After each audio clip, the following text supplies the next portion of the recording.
How do you figure out that why? Because I think that's a question that everyone my age has. I still have that question.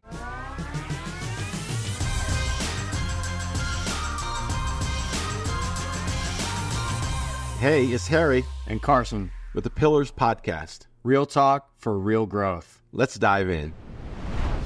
Carson, again, good to see you, and I'm glad we get to have this opportunity to talk about developing a real man and what it means to be a real man. And today we're going to talk about what really causes men to thrive in this area. Thank you for having me. It's a pleasure to be back here with you. Oh, yeah. I always get a kick out of it because you have so much, you're so much the guy that represents like all these young guys.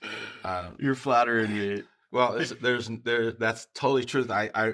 I remember when we first met and you coming in, you're, a bouncy, excited young man, trying to get the best out of life. And I could recognize some of the challenges you have. Not that I personally went through them, but I've seen a lot of my friends when I played football in high school, and one of my best friends was the best looking guy on campus, kind of, and he was a quarterback.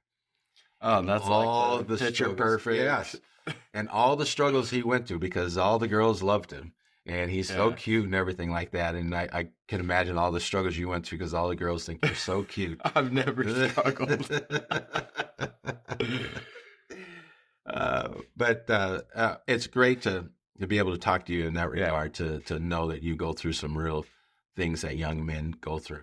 Yeah. Let me just ask you a question, because we're going to talk about these 5 things that young men need. Just any of us, but we're particularly talking about men, that they need to thrive in life. And one of the first things is a sense of security. I know that the ability to feel the security in life matters like so much to all of us. For sure. In your age group and in your kind of generation, where do you think security has played in the vast majority of your friends and people you know growing up with security? Well, I think it's important because that's what allows you to be confident in any given situation, or allows you to have that identity. Where you have security, you have more a sense of identity, right? Yeah. I don't know. I think it's just something that we're still learning, like leaving the nest from our parents and stuff. You had that security all your life, and now you kind of have to develop what your own sense of security is. Yeah. So I think for me and people my age right now, we're in this transition stage where, like I just said, we're leaving the nest with security that we had our whole life with our parents and the friends, but now all the friends are in college, and pretty soon we're moving out. Yeah. So we're developing like this new sense of security. Yeah. Security, really, when you think about it, getting to this place at 18 years old or 19 years old, wherever it is that the time that you're moving out, that security, the level at that point starts way back earlier in life. And you think about this when you're being raised as a young man or a child, there's something about security that is very important. Let me give you these 5 things that really in life you need to be able to feel like you have wings and that you can face the world. Security is very important because that security gives you this sense of I'm safe. Yeah. Whatever I do, wherever I wander off, I'm safe. And then having a sense of belonging. This is where I belong. This is the area in which these people want me. They need me. I'm a part of this community. And then you need to have a strong sense of identity. When you're safe, you find a place to belong, you start determining who you really are. It's a good place to get your identity. And this is who I am. This is who the people around me are. They can tell me who I am and what I do and all. And that leads to then a level of competence. And if you're safe and you feel like you belong, you kind of know who you are, you start experimenting and doing things that you learn to get better and better and better and better at, that you develop this sense of competence. Like, it's Right. like, hey, I got this. I can do this. And once you have those things in line, and like we've talked in other podcasts about then having a sense of purpose, because if you can do all of these things, you want to know, well, where do I fit in? Why am I here? What do I use these competences for? And you use them. You have to have a expressed purpose of why. Mm-hmm. And when you have that why fulfilled in life, there is like a 6 feet span of wings to be able to go, I can make this happen. I can do this. But how do you figure out that why? Because I think that's a question that everyone my age has. I still have that question. Yeah. That why becomes developed in your understanding of when you go through this sense of safety that you can explore, figure things out, a sense of belonging where you find out this is really where I fit in. And then the competence is taking the skills there and expanding on those skills. And when you can take those skills with this is who I really am, applying these skills, then that's where we get a very clear picture now of the giftedness that we've received. Right. And when we understand that we have been made to do something very specific, we have a God who has made us for a very specific purpose, and we're able to allow that to flourish, those skills, those abilities, and find that where we are is where he's placed us. We're going to find things that fit. Wow, I do that, and that helps people. I do that, and that brings life to where we are. One of the things that I always say to young men, and as we go through our course, is that men have been created for the purpose of bringing life. And when you find purpose, your purpose will be allowing you to bring life to wherever it is you show up. Wouldn't that be what you want? Yeah. I was thinking about something when you were talking about just the foundation of the security and how you develop as an individual. And then that kind of answers the question of why and your purpose. Hey, we're glad you joined us today. If you're resonating with the conversation, hit subscribe and stay in the loop. Got a question or a topic you'd like us to explore? Drop it in the comments. We're listening. And remember, the Pillars podcast is not just about talking. It's about taking action. Check the link for more. You're obviously older than me. I'm asking you. Only by a little bit. Only by a little bit, but you're older than me, and you have experienced this in your life. What did that look like for you? Your sense of security. Oh, good question. Who you became as an individual, and the questions of your purpose and why. One of the things that I knew I grew up with was a really great sense of security. I was safe. I could explore the world. I was safe with my parents. I knew that they loved me. I knew that my parents stayed together and they were together. My mom, they raised 6 kids. Wow. My dad worked. He was the only one who really worked. My mom did odd jobs every once in a while, but she was always home after school. She was always there. So there was a sense of real security. And then I had an extended family too that I was safe with. And that gave me ability to explore. And I would go to different family members' house in different areas and began to feel this belonging. I belong to these people. These are the people who I belong to. And it felt good. It felt good when you can go to a 4th of July celebration and your whole family is all around. Doesn't that feel? You ever do that and you get your whole family around? The sense of belonging. That's the best. You're okay. Mm-hmm. One of the things I remember that I got to do with my uncles is when you're growing up, learning the skills, trying to do things, playing baseball and everything, and we get to go play softball on the 4th of July with our family. And it doesn't matter what age you were, You got a nice little pitch that you can hit and run, and you may just barely, it's a foul ball, but they're like, you got to hit, you got to get, you're running around the bases and they're acting like they're trying to get you out and they're throwing the ball. And you go through this whole experience and you feel, I belong here. This is a place for me. And I had that in life when I grew up. My parents gave us lots of opportunities to be able to do things, to learn to ride bikes, to play sports, to experiment with art, and we got to do things that helped to develop our competence and what we were really good at.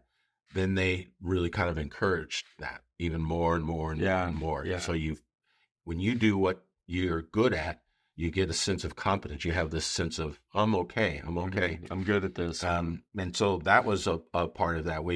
At a young age, we were introduced to a God who loved us, and a God who has rights and wrongs, but he loves us, and he's not ever going to condemn us. And it was an invitation of pleasure to know God and to want to know God. That was my experience as I grew up. And then, even today, one of the big concerns for me, and especially young men of color who I work a lot with, is this identity that they have in a world that is telling them something different, that they are underprivileged, or that there's always someone there to put them down. I was raised with a father who never gave me that message. He gave me the message that there are obstacles in life, right? But there are other pathways to get over those. And because I have a God who opens the doors for me, and any door that he wants me in, I'm going to get in. And any door he doesn't want me to get in, I'm not going to get in. So I had this very vivid sense of my identity. That really shaped you. Oh my gosh, it shaped everything about my life. Yeah. We had a next door neighbor when we grew up who was, as far as I ever knew, as my parents described him, he was a grumpy old man. I had one of those. He happened to be a grumpy old white man who I learned later in life he was a racist man. But I didn't grow up aware of that. Yeah. And my parents would say, well, if your ball goes over into his yard, don't worry about getting it. And we were just like, why is he so grumpy? He should not be so grumpy. And as kids, we wanted to try to make him not so grumpy. So we would be very nice to him. And over time, this grumpy old man who had a garage full of carpentry stuff ended up inviting us over and showing us how to cut wood and doing things like this. Wow. And lo and behold, he is opening him up because we're not treating him the way that he is envisioning us. Right. And things changed. And so when you have a real sense of who you are, and you're able to have that cultivated within a culture, within an environment that allows you to achieve your purpose, accomplish your goals, all the other obstacles don't come in as ways of hindrances that prevent you from getting there. They just become obstacles that you learn to navigate to still get to where you want to. And that is the essence of being able to thrive in life when you have those elements that are foundational as you grow up. So what does it look like for somebody who doesn't have those things, who doesn't have the safety or the security, and they're not confident in themselves as an individual? Because I know that in a lot of cases, people don't have a complete family or a complete dynamic going on. Well, you probably can identify some people who you could assume didn't have that, and what they look like, what their life looks like. What would you observe, do you think? A lot of like no confidence and unorganized insecurities. Yeah. Unorganized things that are just going on within themselves as an individual. Yeah. Patterns of just negativity, confusion. I think the essence of that is insecurity. And when you have insecurity, that's part of not being safe. And when you're not safe, you're not likely to feel confident to explore. Confident to do anything. Confident, yeah, especially to explore things. And if you're not safe because you haven't really kind of found your place of belonging. When you find a place of belonging, that's why people will get into gangs, that will get into other social interactions, that they find a place to belong. And if they can find a place to belong, they'll try to get all of that safety at, well, I belong here. These are my guys for me. And when you experience that, you may not get them to say, okay, hey, let's really actually see what you're competent about. What are your gifts and your skills? And let's develop those with some intention. And if you're just hanging out with people who kind of want you to fit in with them and do what they want you to do, you may not actually be encouraged to develop what you're specifically gifted at. It's a false sense of belonging. Yes. False sense of belonging, and then a false development of those skills that naturally, if we just say, hey, go and do what show us what you can do. Oh, that's great. You can do that. And you're enriched in those areas, you're going to find more fulfillment. But when you're doing something that you're really not, I don't think I really am good at this. I'm just doing it because these people are telling me. Yeah. You don't have that sense of competence that you need, and you don't feel like you're doing the adequate fulfillment of your purpose. So again, that insecurity, right, of what the lack of that would cause you internally to be able to have. And my hope, my desire is to give that to young men. Yeah. To give young men a real sense of who they are. And that's why when I work with a lot of young men, it's not just simply sitting in a office talking with them. I take them to go do things because I want to observe what it is that they can do. And if they're in a sport or if they're in activity, the chances are I'm going to be sitting in the stands watching them and experiencing what they can do. And then when I see them face to face, I can with confidence and with assurance say, wow, what a tackle. I saw when you did that. Because that's exactly what I got from my dad. And it unlocks like something in them. Oh my gosh. That says. I remember I'd have football practice, right? Or football games. I'd play on a Friday night in high school, or I'd play on a Saturday afternoon in youth football. And we'd go to church on Sunday. And I'd hear my father talking to all the friends that he knows at church. Oh, you should have seen my son. He ran that ball. He made this tackle. I would hear him talking to other people about what he celebrated in me. Yeah. And do you think that had any impact on my ability to feel confident about what I'm doing? 100%. It had everything to do about that. And so I'm here overhearing this, and I'm going, yeah, I guess I really am good at that. Yeah. You know. In truth, my dad thought everything I did was exceptional. Apparently, I am the man. But it gives you this sense of competence and this confidence that you can say, I'm going to go try that. I'm going to go experience that.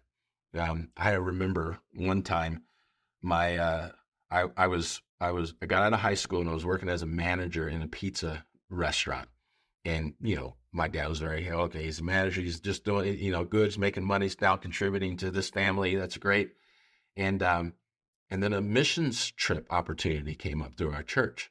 And I really wanted to go to this. And it was going to Europe and singing in a group and things like that, which I thought it was just kind of a small ensemble with the drama team that went with us. And it was very exciting, but it required some practices before we went, and I was going to be gone for a while. So I told my dad, I really want to go and do this, but I'm going to have to quit my job and to do this. And he said to me, and I told him, I said, I think this is really what God wants me to do.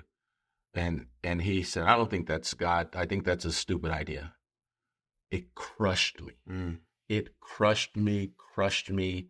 But I felt this is what I wanted to do. And then I went and did it. And then my dad came back to me and he said, I'm sorry for saying that.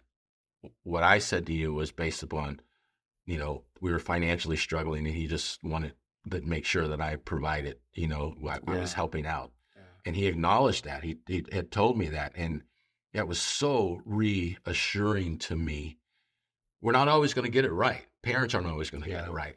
But to be able to be, like we talked about before, having real integrity and understanding right and wrong, morally right and wrong. He kind of patched you up. He patched me up like I needed to be patched up in that. Yeah, exactly.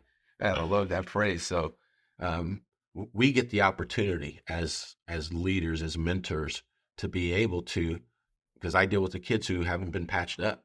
I get to work with the kids and patch them up, and I have to do it in a very real and authentic way that is saying, you can really do this. Yeah. This is really who you are. I see that gifting. And, I'm sure you remember we've had conversations where I've just described what I've seen happening in your life and the gifts that you have, that you're on your way there. God's given you some real gifts and real talents. And I will say from that gives me a sense of that confidence too. Yeah. And just who I am and knowing the confidence in God's plan for my life. It's like, oh yeah, he has given me this gift of my individualism. Yeah. And I'm going to use it. Yeah. Right. So that's been encouraging. So Carson, when we think about these 5 things that are necessary for people to thrive as men, accomplishing what our call is to bring life into people, if we're aware of these 5 things and we see deficits in people, we get the opportunity to contribute where we can to, like you said, patch it up. Yeah. And I think that will make a difference for us. We'll stand as pillars in their life to help them where they need the help. Yeah. Thanks for having this conversation with me. I look forward to further ones. Yes, excited to be here and happy to film more.